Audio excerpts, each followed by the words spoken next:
Thousands were burned alive for a single whispered word. Hundreds of towns fell silent in terror. But who truly controlled the flames, and why did an entire continent bow before an invisible power? Tonight, the truth will be uncovered. Thick fog settles over the cobblestone square, each stone catching the faint flickering light from torches mounted along the ancient walls. The sound of horse hooves echoes through the empty night, followed by the clanking of armor, a metallic rattle that slithers like chains, dragged across cold stone. At the center of the square, a massive wooden cross looms, black and silent in the darkness, like a watchful sentinel of an unseen authority. No one knows which fire will be lit beneath it tonight, or who will become the next victim. Cold night air creeps through partially shuttered wooden windows, carrying the smell of smoke, the musty scent of rotting straw, and the iron tang of old blood caked into the cracks of the square from past executions. In the shadows, soft, trembling prayers rise, brittle and breaking, as if even whispered devotion could become evidence of guilt. Somewhere in the fog, a dark cloak glides past, a fleeting silhouette across moss-covered walls, vanishing as quickly as it appeared, like the night itself had learned to hunt. From the church tower high above, the bell suddenly tolls. Its hoarse, hollow ring rolls through the narrow streets, pounding in the chests of those who hear it like a hammer striking an anvil. Each resonant chime feels like a countdown to an invisible sentence. Inside their silent homes, children cover their ears.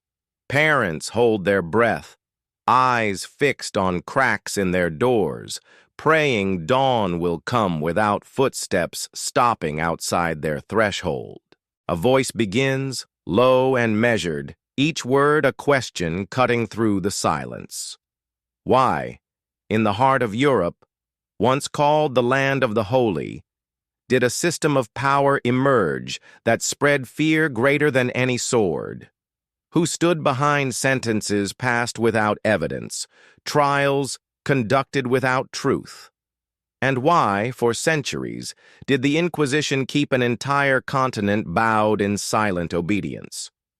You are watching KTK History, where we guide you into the forgotten twists of the past, the conspiracies yet to be revealed, and the truths buried behind blood-stained pages of history. Join us as we trace the shadows to uncover Europe's darkest enigma, the Inquisition, a machine built to control belief. Throughout the Middle Ages, people across Europe believed that every misfortune around them, from failed harvests to deadly plagues, was the result of God's anger or the devil's seduction leading souls astray. In that fear, no one dared question the power of the church, and no one thought to doubt the sermons echoing through the stone walls each Sunday morning. Yet beneath this facade of unshakable faith, a vast mechanism of control was quietly taking shape, fueled by terror and blood. The Inquisition, a name that alone could silence entire villages, began to spread its shadow across kingdoms. It claimed to cleanse heresy, but swiftly became a weapon to eliminate any thought that strayed beyond the lines drawn by the church. When night fell, riders in black cloaks would knock on doors, dragging away those suspected. There was no need for evidence, no need for witnesses. A whispered rumor, a strange glance, or a careless word could turn anyone into a heretic doomed to face unimaginable torture. But who truly set this machine in motion? Who transformed the desire to protect the faith into a tool for oppression? How could a system of trials without fairness or truth persist for centuries, expanding from France, Spain, and Italy all the way to the German states, spreading a nightmare that gripped an entire continent?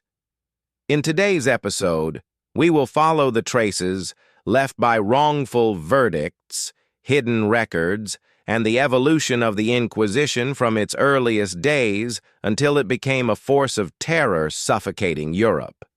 You will see how a powerful empire manipulated faith, rewrote history, and left behind a dark legacy that still haunts us today.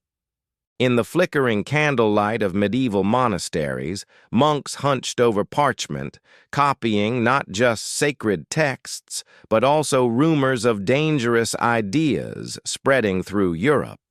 It was the 12th century, and the continent was in turmoil. Crusaders marched east, bringing home not only tales of distant lands, but also unsettling questions about faith and authority. Kings and nobles wrestled for power, while the Church, desperate to hold together a fractured Christendom, watched with growing alarm as whispers of dissent began to circulate among merchants, peasants, and even members of the clergy. These whispers often centered on groups like the Cathars in southern France or the Waldensians in the Alps. They spoke of a purer, simpler Christianity, free from the wealth and political entanglements of Rome. They questioned the need for priests as intermediaries between man and God, and they rejected the idea that salvation could be bought with coin or earned through blind obedience. To many, these beliefs were refreshing, but to the church hierarchy, they were seeds of chaos. Rome feared not just theological difference, but the social upheaval it could bring. A faith outside church control threatened the delicate balance of power among feudal lords, bishops, and monarchs. And so, a plan emerged within the dark corridors of cathedrals and papal palaces to create a permanent tribunal, one that would hunt down heresy wherever it took root and burn it out before it could spread. The first significant step came in 1184 when Pope Lucius III issued the decree Ad Abolendam, which ordered bishops across Europe to actively seek out and punish heretics in their dioceses. This was not yet the formal Inquisition, but it laid the foundation. It established the idea that heresy was not just a sin, but a crime against both God and society. Heretics were no longer misguided souls to be debated with. They were enemies to be hunted. By the early 13th century, the Church realized local bishops lacked the power and resources to quash heresy effectively. In 1231, Pope Gregory IX took a decisive step by appointing special judges with sweeping authority, the first inquisitors. These men answered only to the Pope himself. They were given the right to question, imprison, and condemn. Their word became law in matters of faith. These inquisitors were often drawn from the new mendicant orders, especially the Dominicans, whose members were rigorously trained in theology and debate. They were taught to recognize the subtlest signs of heresy in sermons, confessions, or casual conversation. In public, they preached orthodoxy with fiery zeal. In private, they compiled lists of suspicious families, patterns of unusual gatherings, and reports from informants. Over time, a network of fear spread across Europe. What made the Inquisition so effective in its early years was not just the authority it wielded, but the secrecy it thrived upon. Inquisitors operated in shadows. Accusations were often anonymous. Trials were held behind closed doors. The accused were rarely told who had denounced them, leaving entire communities paranoid and divided. Parents feared their children might speak too freely. Neighbors eyed each other with suspicion. Silence became a form of survival. Adding to the terror was the use of canon law that allowed inquisitors to seize the property of the condemned. This created a powerful incentive for secular rulers to cooperate, since they stood to gain lands, gold, and goods from those convicted. A single accusation could enrich a local lord, finance a bishop's building project, or pay off debts to the crown. This intertwining of religious fervor and financial reward ensured the machinery of the Inquisition gained unstoppable momentum. Yet it was not just about control and wealth. Inquisitors genuinely believed they were saving souls. Many saw themselves as spiritual surgeons, cutting away corruption to heal Christendom. Their records often show a chilling sincerity, with lines describing the torment of the accused as a sad but necessary step to guide them back to true faith. For these men, the screams of the tortured were not signs of cruelty, but the desperate cries of souls resisting salvation. Some of the earliest major campaigns of the Inquisition took place in Languedoc, the heartland of the Cathar heresy. There, entire towns were put to the sword. The massacre at Béziers in 1209, where thousands were slaughtered indiscriminately, became a bloody warning to others. Inquisitors followed in the wake of the crusading armies, rooting out survivors, interrogating suspected sympathizers, and setting up permanent tribunals. From these campaigns, the methods and reputation of the Inquisition began to crystallize. Outside France, the Inquisition spread unevenly. In northern Italy, inquisitors found ready allies among city-states eager to suppress social unrest. In the Holy Roman Empire, emperors sometimes resisted papal authority, slowing the Inquisition's reach. But over the next 2 centuries, it became a fixture of European life, a presence both seen and unseen that shaped how people thought, spoke, and believed. What began as a response to dissent had become an institution of terror. By declaring that only the Church could interpret God's will and that any deviation was treason against both heaven and earth, the Inquisition laid the foundation for centuries of persecution. It taught generations to equate conformity with safety and silence with survival. And it left behind a question that still echoes through history. How could an institution claiming to protect souls create a legacy of fear so deep it would outlast empires? As the Inquisition expanded across Europe, it perfected a system of secret procedures that would come to define its power. This was not a court of open debate or fair trial. It was a machine of silence and shadows, designed to break the will of the accused and send a chilling message to anyone who might question the authority of the Church. It all began with the arrival of the inquisitors in a town. They did not come as humble monks or parish priests. They came as emissaries of the Pope himself, wielding the full authority of the Holy See. Their arrival was announced with a sermon in the town square, warning that anyone who knew of heresy and failed to report it would be excommunicated. The sermon served both as a proclamation and a threat, setting the tone for what was to come. Following this public display, the inquisitors would invite people to come forward voluntarily during a period known as the Term of Grace, usually lasting 30 days. During this time, anyone who confessed their own errors or reported others could receive lighter penances.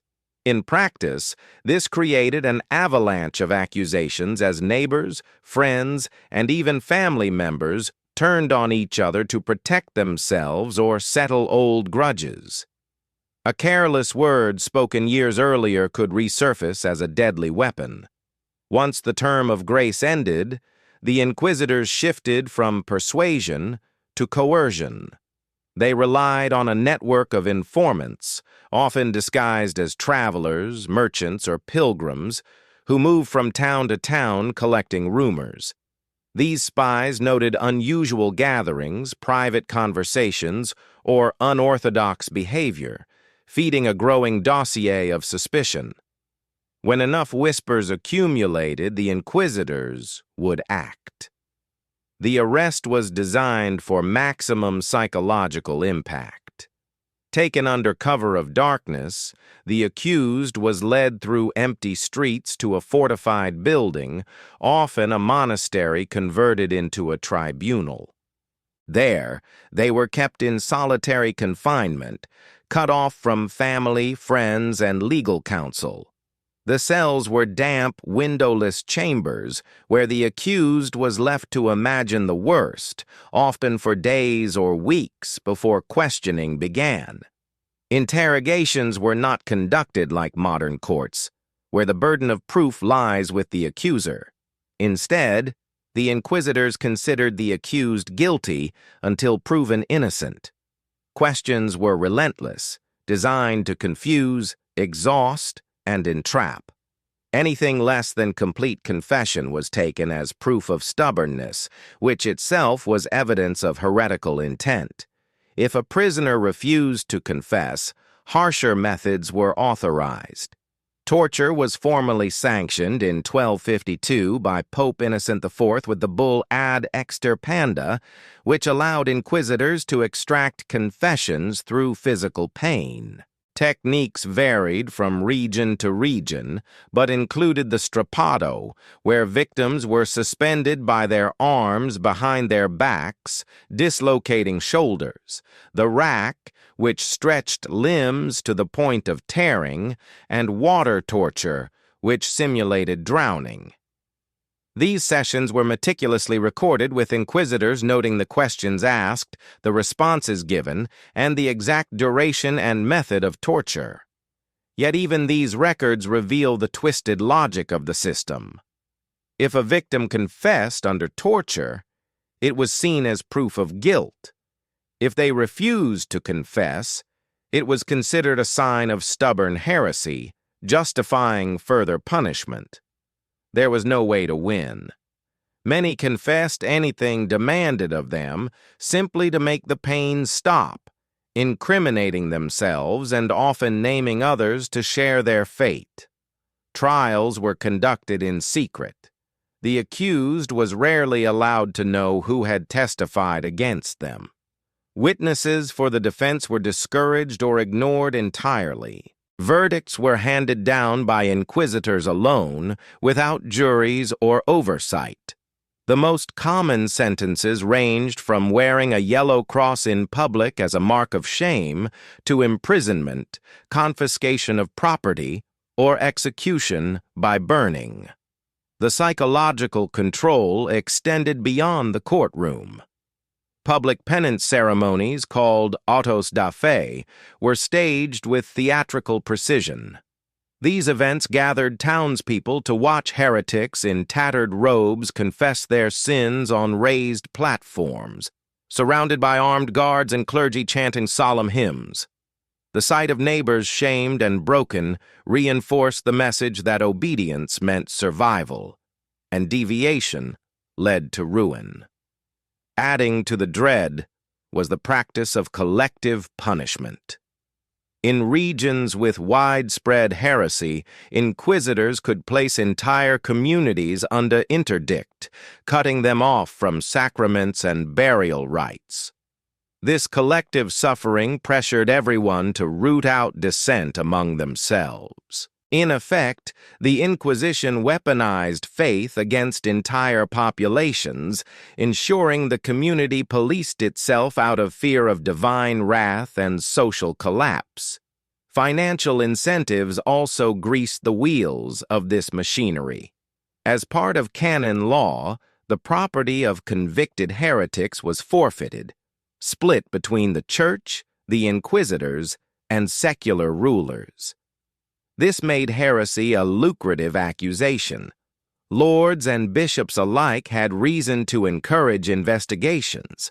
In some cases, wealthy towns were targeted with waves of arrests that conveniently enriched local authorities and paid off debts.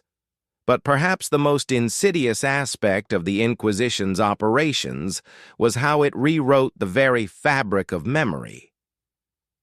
After an execution, inquisitors often altered records or destroyed documents to erase contradictions or signs of excess. Families of the condemned were forced to keep silent, living in shame without recourse to appeal or vindication. Over generations, entire communities forgot the names and stories of those who perished, leaving only the shadow of terror. This secretive, self-sustaining process made the Inquisition nearly impossible to challenge. By controlling information, creating a network of spies, and eliminating transparency, it built a fortress of fear that lasted for centuries. Even rulers who wished to limit its power found it politically dangerous to confront an institution that claimed to act on behalf of God Himself. This system of secret accusations, torture, and sham trials did more than eliminate heretics. It transformed faith into a tool of control. It taught millions that silence was safety, that questioning was fatal, and that the only way to survive was to conform completely to the dictates of those who claimed to speak for heaven. These lessons endured long after the Inquisition's tribunals fell silent, shaping European society, culture, and politics for generations. No story of the Inquisition is complete without examining the trials that became symbols of its power and terror. These cases reveal not only the ruthlessness of the inquisitors, but also how accusations of heresy could be twisted for political gain, personal revenge, or religious intimidation.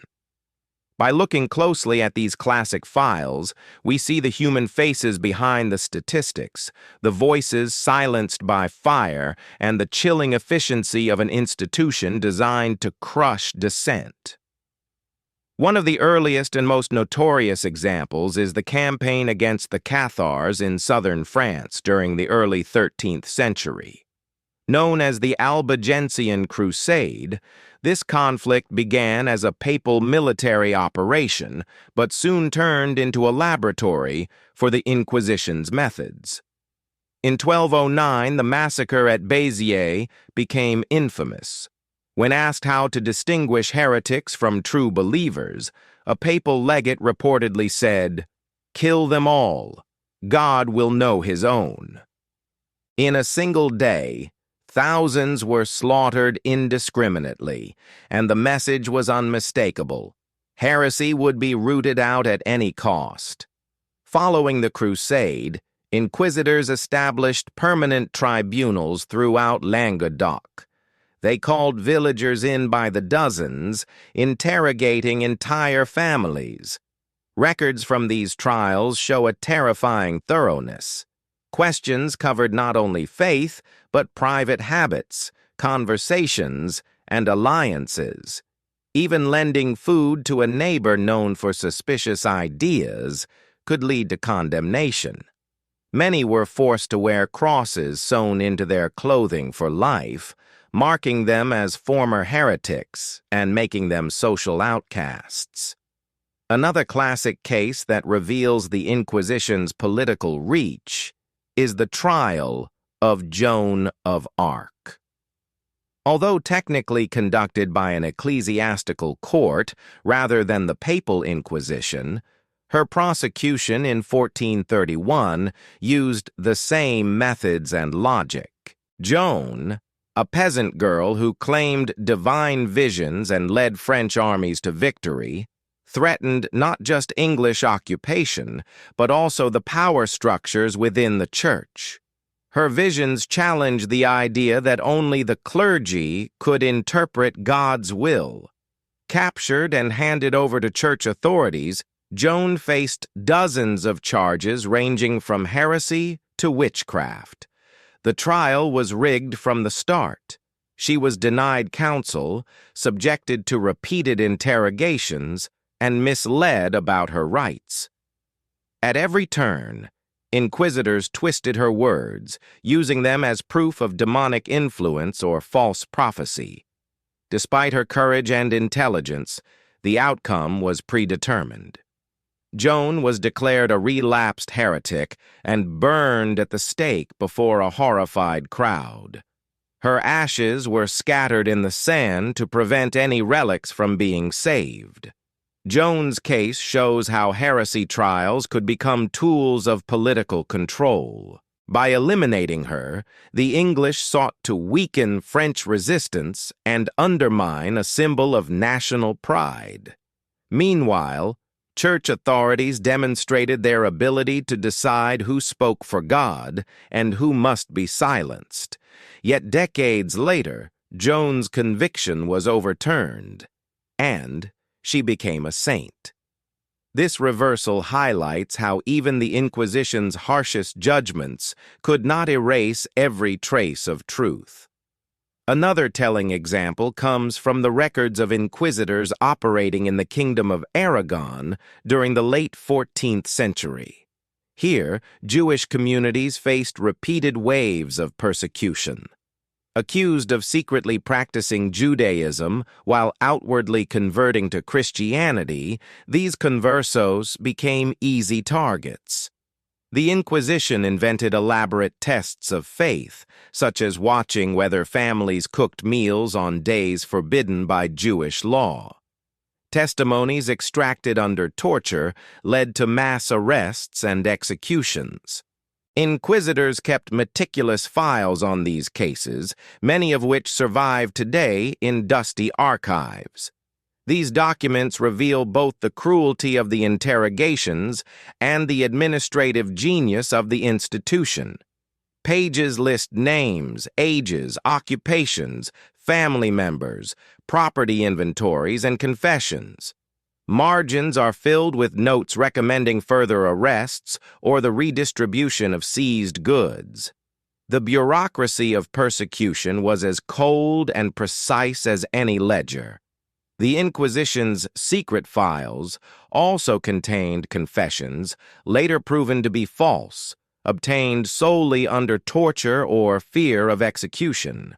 Inquisitors noted conflicting testimonies, but rarely questioned their own methods.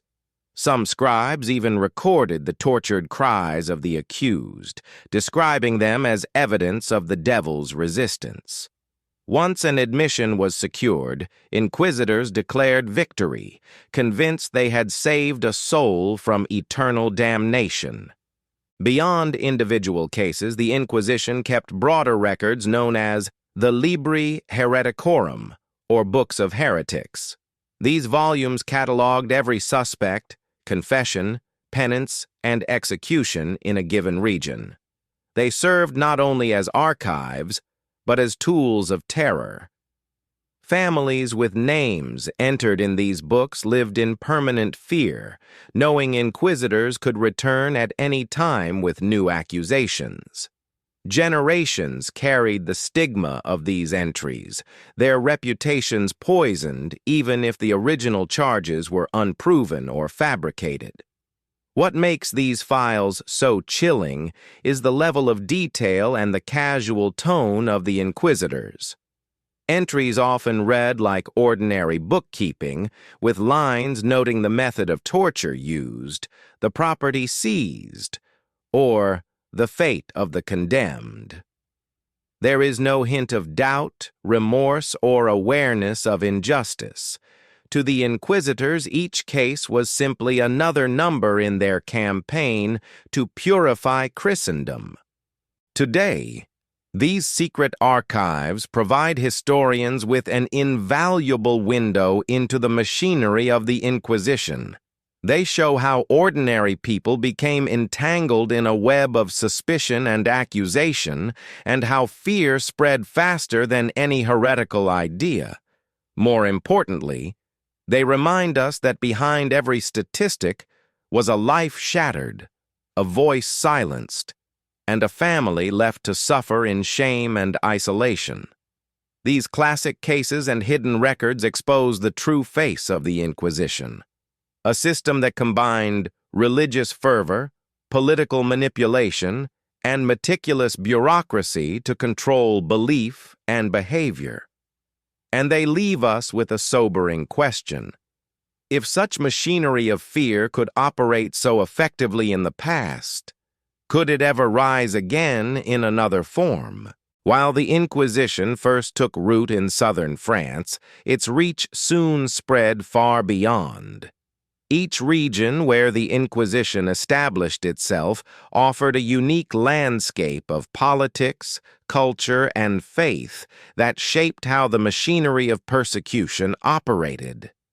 By comparing these regions, we see not just a single monolithic system, but a flexible institution that adapted to local conditions to maintain fear and control. In Spain, the Inquisition gained an especially notorious reputation. Established in 1478 by Ferdinand and Isabella, the Spanish Inquisition was initially created to investigate conversos, Jews and Muslims who had publicly converted to Christianity but were suspected of practicing their old faiths in secret. Unlike earlier Inquisitions, this one was directly controlled by the Spanish crown, giving it a distinctly political character. Monarchs used it as a tool to unify the kingdom under a single religion, cement their power, and seize wealth from targeted communities. Spanish inquisitors introduced a centralized bureaucracy never before seen in earlier Inquisitions. They created elaborate tribunals with branches in major cities, detailed administrative structures, and even an appeals system, though appeals rarely succeeded. Their secret archives grew into vast collections of personal confessions, financial records, and denunciations. By institutionalizing paranoia, they ensured that neighbors, friends, and family members became the first line of surveillance. Inquisitors in Spain also developed a fearsome public spectacle in the auto da fe, or act of faith. These events, staged in city plazas, featured elaborate processions, reading of verdicts, and executions before cheering or terrified crowds. Such displays were carefully orchestrated to show the power of both church and crown. They served as both punishment and propaganda, embedding the Inquisition's authority deep into the social fabric. Meanwhile, in Italy, the Inquisition operated under a different dynamic. Here, the Papal Inquisition, directly controlled from Rome, focused less on mass conversions and more on intellectual dissent. Cities like Florence, Bologna, and Venice were centers of trade and Renaissance thought, producing writers, artists, and philosophers who sometimes challenged orthodox teachings. The Inquisition in Italy targeted these circles, conducting quiet investigations into manuscripts, sermons, and lectures. Trials often involved accusations of magic, alchemy, or questioning established doctrine. One of the most famous Italian cases was that of Galileo Galilei. Although his trial occurred in the 17th century, long after the Inquisition's medieval origins, it shows how the institution adapted to changing threats. Galileo's advocacy of heliocentrism directly contradicted church teaching about the earth as the center of the universe. Tried by the Roman Inquisition in 1633, he was forced to recant his views and spent the rest of his life under house arrest. The trial demonstrated how the Inquisition's power could pivot from rooting out religious heresy to suppressing scientific ideas that threatened ecclesiastical authority. In contrast, Northern Europe presented unique challenges. In England, for example, inquisitorial courts never gained the same foothold. English common law emphasized public trials and jury decisions, limiting opportunities for secret tribunals. Additionally, tensions between the monarchy and the papacy often kept papal authority at arm's length. While accusations of heresy occurred, such as during the persecution of Lollards in the 15th century, these were typically handled by royal courts or bishops rather than a centralized inquisition. In Germany and the Holy Roman Empire, inquisitorial power varied dramatically by region. Some princes welcomed inquisitors as allies against local heretical movements, while others resisted what they saw as papal interference. In many German cities, the Inquisition's reach was undermined by strong civic councils and traditions of local governance. However, in places where it did take root, inquisitors applied the same strategies of secret accusation and public punishment, often focusing on movements like the Waldensians or later Protestant reformers. This patchwork of acceptance and resistance across Europe reveals how the Inquisition could thrive where rulers saw it as useful to consolidate power, but struggle where political or legal structures demanded more transparency. It also shows how local economic, cultural, and religious contexts shaped the severity and focus of inquisitorial campaigns. In Spain, wealth and unity were the goals. In Italy, intellectual conformity. In Germany, it was a battleground of shifting alliances. Another important comparison lies in the methods of record-keeping. Spanish and Roman inquisitors maintained exhaustive archives, meticulously cataloging every accusation, testimony, and confession. These records became tools for both governance and fear, reminding populations of the Inquisition's long memory. By contrast, in regions where inquisitorial authority was weaker, records are more fragmented or missing entirely, suggesting both less systematic repression and greater room for local variation. Even the symbols of punishment varied regionally. The yellow cross worn by convicted heretics was common in France, while in Spain, penitents were forced to wear the San Benito, a humiliating tunic decorated with flames or devils. In Italy, public penances often involved barefoot processions through city streets. Such symbols turned the condemned into walking warnings, ensuring the Inquisition's authority remained visible long after the auto da fe ended. What unites these diverse regional experiences is the Inquisition's core strategy, exploiting fear, secrecy, and the willingness of communities to police themselves. Whether wielded to expel Jews from Spain, silence thinkers in Italy, or root out radical preachers in France, the Inquisition's machinery adapted to local needs, always reinforcing its power through intimidation and spectacle. By comparing these regions, we see that the Inquisition was never a single monolithic force, but rather a flexible institution shaped by political realities and cultural landscapes. It learned to speak the language of each land it entered, whether through gold and glory in Spain, learned debates in Italy, or uneasy truces in Germany.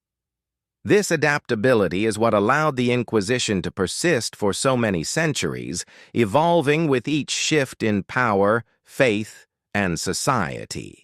Beyond the bloodshed and dramatic trials, the Inquisition's most enduring legacy lay in its power to reshape societies from within. By embedding fear into daily life, it transformed communities, warped relationships, and instilled patterns of silence that would echo for generations. The true success of the Inquisition was not only in burning heretics, but in convincing entire populations that conformity was survival. One of the most immediate social consequences was the normalization of suspicion. When inquisitors entered a town, the first casualties were trust and solidarity. Neighbors who once shared bread and stories began to watch each other for slips of the tongue or signs of unorthodox behavior. Parents taught their children to keep silent even in their own homes, lest careless words reach the ears of an informant. Friendships dissolved as fear took root, and entire communities became webs of quiet betrayal. This atmosphere of paranoia fundamentally altered the structure of medieval towns. Public squares, once places of gathering and shared life, became sites of surveillance. Markets buzzed with rumors about who might be next. Churches, instead of offering refuge, turned into centers of moral scrutiny, where priests reminded congregations of their duty to report heresy. Even the most devout lived under the shadow of accusation, knowing that innocence offered no guarantee of safety. The Inquisition's methods also redefined the relationship between individuals and authority. By making confession the only path to leniency, inquisitors taught people that salvation lay not in personal faith, but in submission to external power. Every whispered rumor, every coerced admission reinforced the idea that the Church's word stood above any individual conscience. This mindset seeped into politics as well, as monarchs and nobles adopted similar tactics of intimidation and secrecy to maintain control over their subjects. On a psychological level, the terror inflicted by the Inquisition left deep scars. The threat of torture or execution for expressing doubts about doctrine trained people to suppress curiosity and creativity.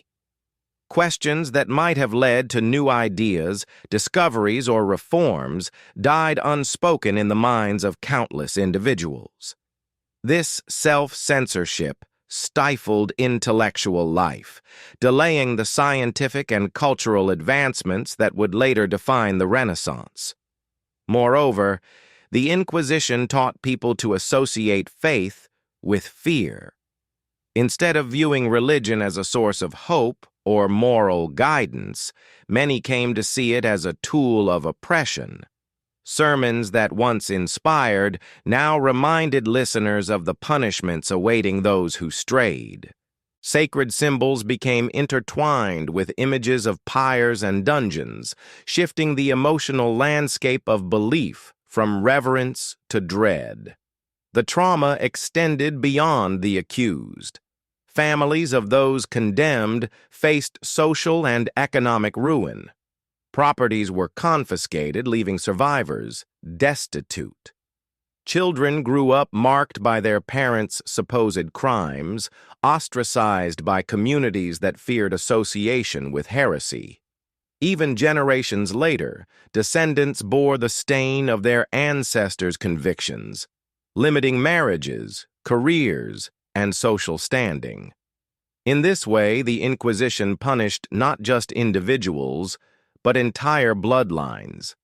Communities, too, bore collective trauma.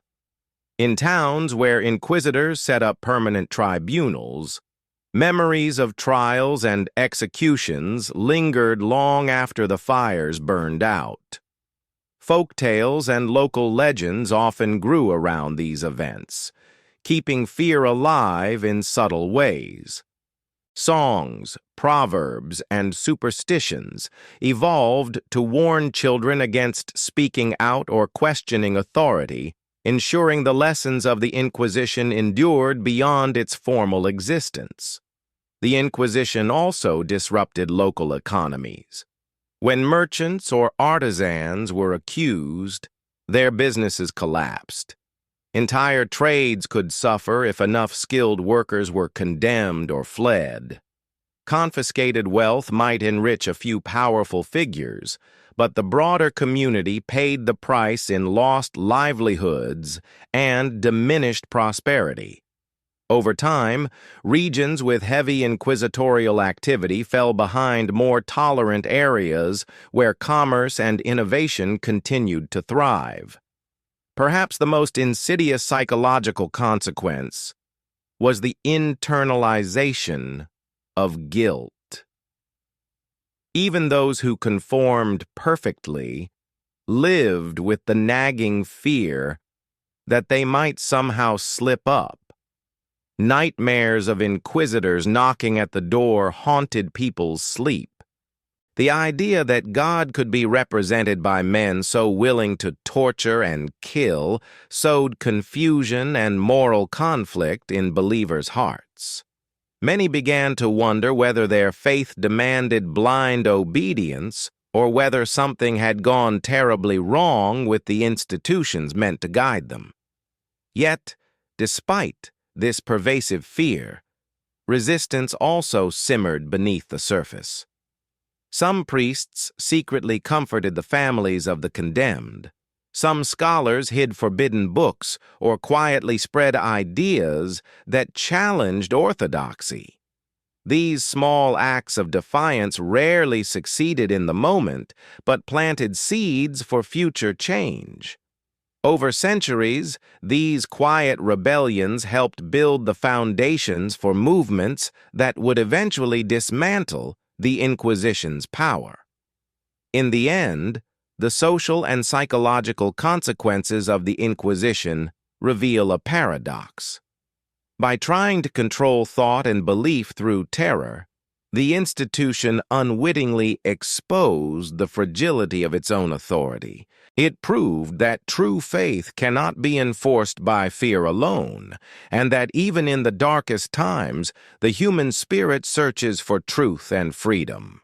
While the Inquisition's horrors scarred communities and silenced countless voices, it is crucial to understand that it also served the ambitions of those who stood to gain from its terror.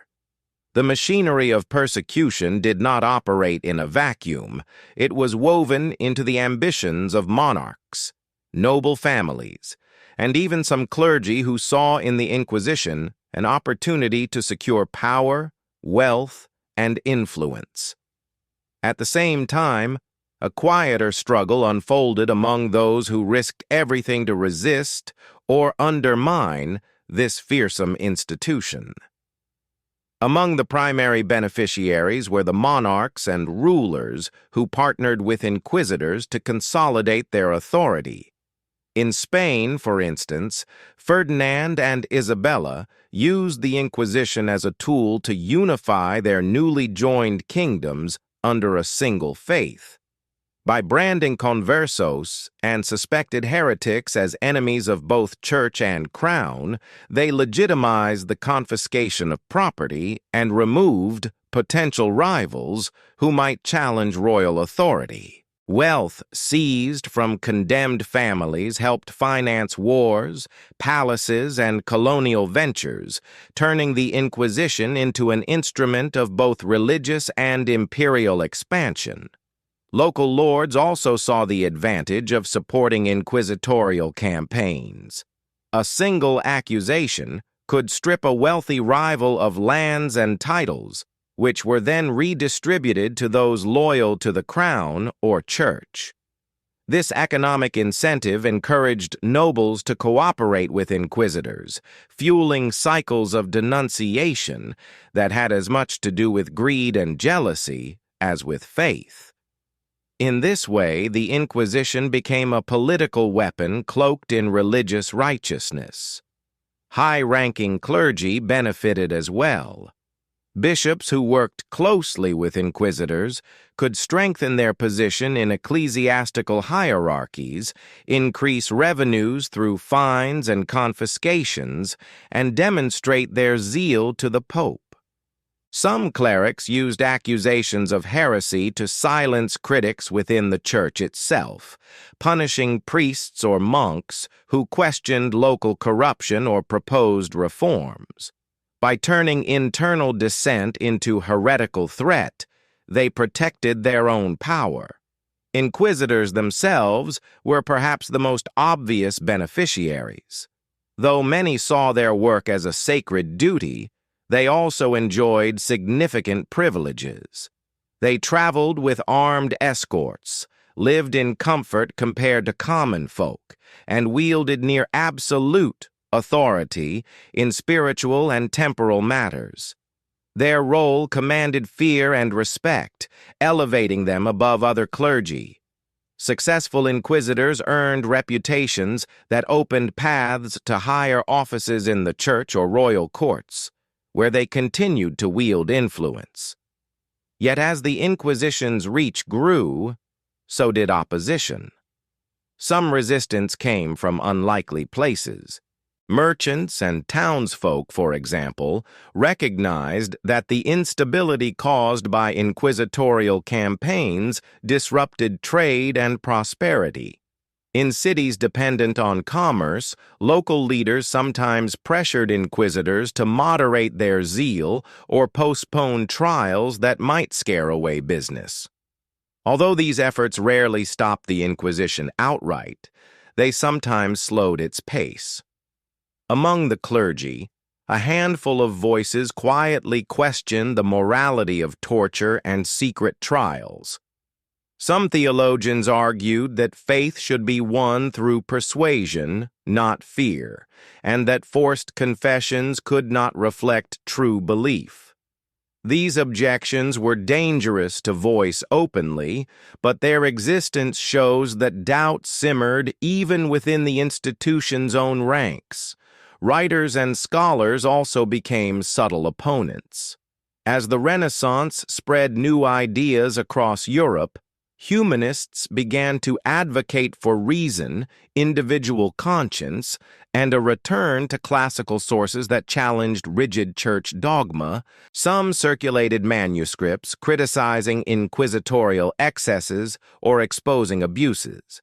These texts were often written anonymously or smuggled across borders to avoid detection, but they kept alive a current of resistance that would later feed into broader movements for reform. In some cases, entire communities pushed back. When inquisitors overstepped or threatened powerful local interests, towns and cities could erupt in protest or even violence. In northern Italy, for example, inquisitors occasionally faced mobs who freed prisoners or attacked tribunals. Such uprisings were rare and dangerous, but showed that collective action was possible when fear gave way to desperation. Resistance also took quieter forms. Families of the condemned sometimes preserved the stories of their loved ones in secret, passing them down so future generations would remember the injustice. In places where inquisitors left, communities reclaimed public spaces tainted by executions, holding festivals or gatherings to reassert life over death. These acts, though small, helped heal wounds and challenge the narratives the Inquisition tried to impose. Significant opposition eventually emerged among reform-minded church officials and secular rulers. During the later Middle Ages, as corruption scandals rocked the papacy and calls for change grew louder, some church leaders began questioning the moral and spiritual costs of inquisitorial methods. Meanwhile, monarchs seeking independence from Rome's influence sometimes curtailed inquisitorial powers as part of broader efforts to centralize control. These political shifts revealed the Inquisition's reliance on the goodwill of those in power and foreshadowed its decline. Perhaps the greatest long-term challenge to the Inquisition came with the rise of the Protestant Reformation. As Luther and other reformers denounced the abuses of the Catholic hierarchy, the credibility of the Inquisition suffered. Protestants used stories of inquisitorial cruelty to rally support and paint the Catholic Church as an institution of oppression. This growing divide in Christendom weakened the Inquisition's authority in regions that adopted Protestant faiths and forced it to shift focus to Catholic strongholds. By examining who benefited from the Inquisition and who dared oppose it, we see the complex interplay of fear, faith, greed, and conscience that kept this institution alive for so long. It was never only about rooting out heresy. It was a struggle over who controlled knowledge, wealth, and the hearts of entire nations. The beneficiaries harnessed terror to build power, while opponents risked everything to keep alive the possibility of truth and freedom. As the centuries passed, the fires of the Inquisition gradually burned out, changing political alliances, the rise of nation-states, and the waves of the Protestant Reformation eroded its power. By the 18th century, in many places, the once feared tribunals were reduced to shadows of their former selves. Trials became rarer, tortures less frequent, and the machinery of secrecy began to rust. Yet the true legacy of the Inquisition did not disappear with its decline. It lingered in minds, memories, and the very fabric of European society. For generations, the silence imposed by the Inquisition continued to shape culture.